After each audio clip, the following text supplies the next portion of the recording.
Hi, boys and girls. We're going to start chapter 2 this morning.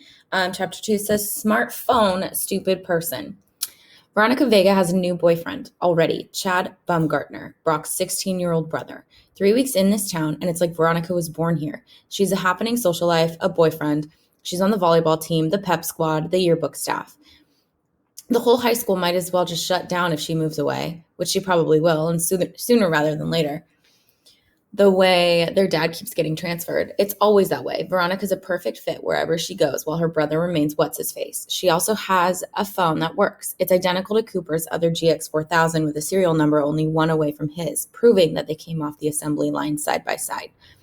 That's where the similarity ends. It shoots the most awesome video. She raves at the dinner table, even in low light. You should see the amazing footage I took of the bonfire at the lake last night. It's so sharp. I don't think mine's that good, Cooper says. It makes a lot of weird noises, beeps and clicks and honks. You're just not used to it yet, Captain Vega reassures him. Remember, it's top-of-the-line technology, real cutting edge. Those must be notifications. Once you're familiar with all its capabilities, the different sounds will make sense to you. They aren't normal phone sounds. Remember that house we lived in where the wind used to whistle through our chimney? I can't remember which town it was. Anyway, that's what it makes. I think that was Dover, Mrs. Vega muses, but I'm sure you're imagining things, Coop. No phone sounds like wind in a chimney. This one does, Cooper insists, and there's something wrong with the camera. All the pictures are blurry. It must be you, his sister informs him. My pictures are amazing. You're just messing up the focus. That doesn't explain the silver stuff. Where does that come from? She shrugs. What do you expect when you give a smartphone to a stupid person? Veronica, their mother puts in disapprovingly. Your brother's younger than you. He has to learn the operating system at his own pace. Look, Cooper exclaims. He places his phone at the center of the table and scrolls through his pictures.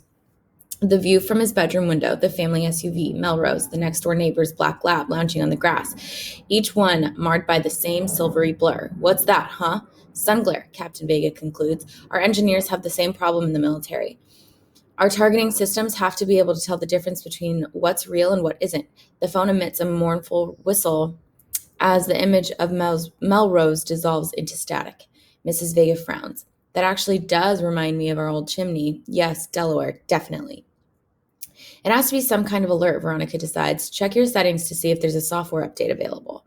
The last time I did that, it shocked me, Cooper complains. That night, while Captain Vega spends 3 hours on the phone with tech support, Cooper sneaks into his sister's room and examines her GX4000. She's right.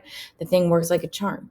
It doesn't beep or chime or honk unless there's a message coming in. The pictures boast vivid colors and sharp detail. Most of these are of Chad Bumgartner, who looks like an older, more muscled clone of Brock. The same fair skin, thick neck, and concrete flat-top haircut. Finally, Captain Vega finishes with tech support. We did a full diagnostic, he tells Cooper, handing back the device. Everything checks out.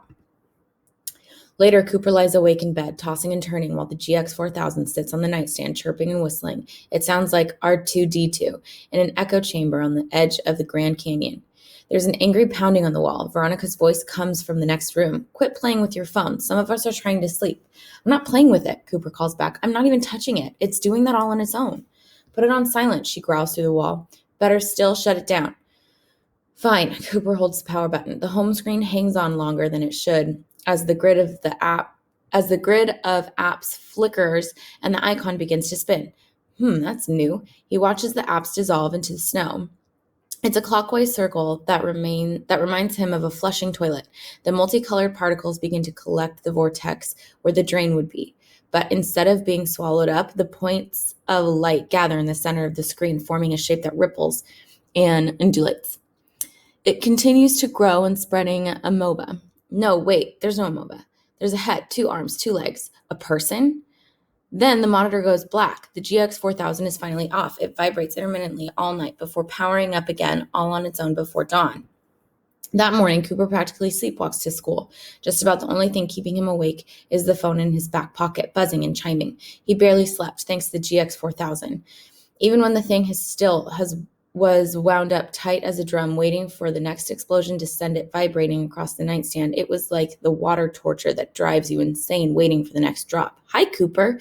He's struggling along, his eyes half closed, so when he spots Jolie, he thinks he's hallucinating. She's bobbing up and down like she's on a trampoline. In amazement, he's realizing she's riding a pogo stick, hopping along the sidewalk in the direction of